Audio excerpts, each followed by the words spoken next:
সুপ্রিয় দর্শক মন্ডলী, আসসালামু আলাইকুম। আইয়ামে জাহেলিয়াতের যুগ এবং প্রস্তর খণ্ডের যুগে আপনাদের সকলকে স্বাগত জানাই।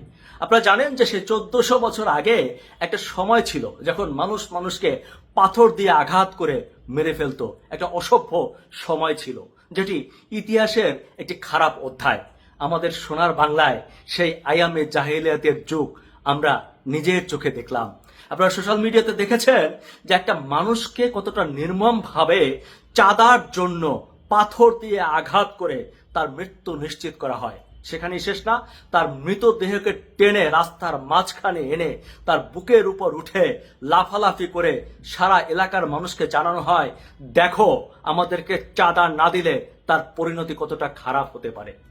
দর্শক মন্ডলী, এ তো দেখলেন ট্রেলার মাত্র।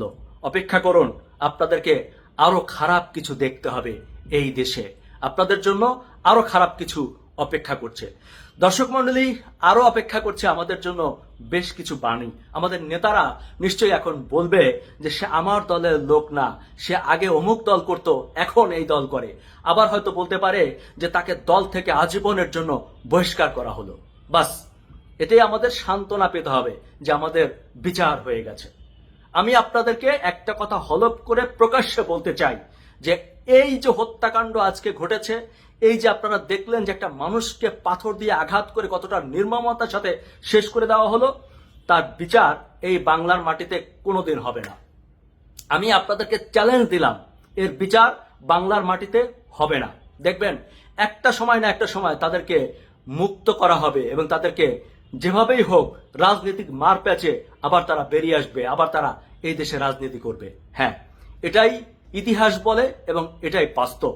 আর আপনি আর আমরা যারা মনে করছি যে ভবিষ্যতে আমরা ভালো থাকব, তারা ওরকম স্বপ্নই দেখতে থাকেন আর অপেক্ষা করতে থাকেন কবে আপনার লাশের উপর দাঁড়িয়ে মানুষ এভাবে চিৎকার করবে, এভাবে পাথর দিয়ে আঘাত করবে। আমার লাশের উপর দাঁড়িয়ে কারা এভাবে আঘাত করবে, আমরা শুধুমাত্র সেই দিনের অপেক্ষা করতে থাকি, কারণ এর চেয়ে ভালো কিছু আমাদের কপালে আছে বলে মনে হয় না।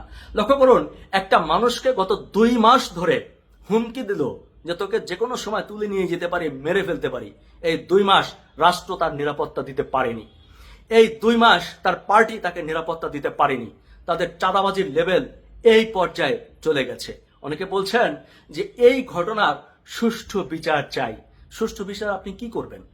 এই যারা এই কর্মকাণ্ড করেছে তাদেরকে প্রকাশ্যে এনে পাথর দিয়ে আঘাত করে জনসমক্ষে মানুষের সামনে এভাবে বিচার করতে পারবেন? রাষ্ট্র পারবে? কোনোদিনও পারবে না। আমি ক্লিয়ার করে বললাম যে এর বিচার বাংলায় দেখবেন আলটিমেটলি হবে না। তাহলে আমাদের করণীয় কি? আমাদের করণীয় হচ্ছে যে আমরা এভাবে একটা মানুষকে চোখের সামনে মেরে ফেলবে, আমরা সবাই মিলে সেটি দেখব, পারলে বড় জোর ভিডিও করব, আর মেরে ফেলার পরে তারপর আমরা বিভিন্ন বাণী দিব, তাকে বাঁচানোর চেষ্টা করব, তার থেকে রাজনৈতিক যারা আছে তাদেরকে বাঁচানোর চেষ্টা করব, অস্বীকার করব সে আমার দলের কর্মী না, সে অমুক অপরাধী কখনো আমাদের দলের লোক হতে পারে না। আমার কথা হচ্ছে, এটি আর কত চলবে? এই কালচার থেকে আমরা কবে বের হব? আমরা কি সবাই মিলে এইসব অপরাধী অপকর্ম যারা করে এদেরকে একটা দৃষ্টান্তমূলক শাস্তি দিতে পারি না? আমাদের বড় বড় নেতারা অনেকে বলে যে ব্যক্তির দায় পার্টি কখনো নেবে না। কেন নিবে না? কেন নিবে না ব্যক্তির দায়? এই ব্যক্তিকে তো আপনারা পোস্ট পজিশন দিয়েছেন, ভবিষ্যতে আরো বড় বড় পোস্ট দিতেন। তাহলে এই ব্যক্তি যে অপকর্ম করলো তার দায় কেন নেবেন না? আপনাদের কোনো রাজনীতিবিদ যদি সত্যি কোনো ভালো একটা কাজ করে ফেলে, তখন তো সেই ক্রেডিট দলের সবাই নেন। তাহলে রাজনৈতিক কোনো ব্যক্তি যদি ব্যক্তি পরিচয় তারা যদি অপকর্ম করে, তার দায় কেন নেবেন না? আমি বলতে চাই যে এর দায় যারা রাজনীতি করছেন, এই লোকগুলো যে রাজনীতির সাথে জড়িত, তাদেরকে সেই দায় নিতে হবে এবং দায় নিয়ে জনগণের কাছে প্রকাশ্যে ক্ষমা চাইতে হবে।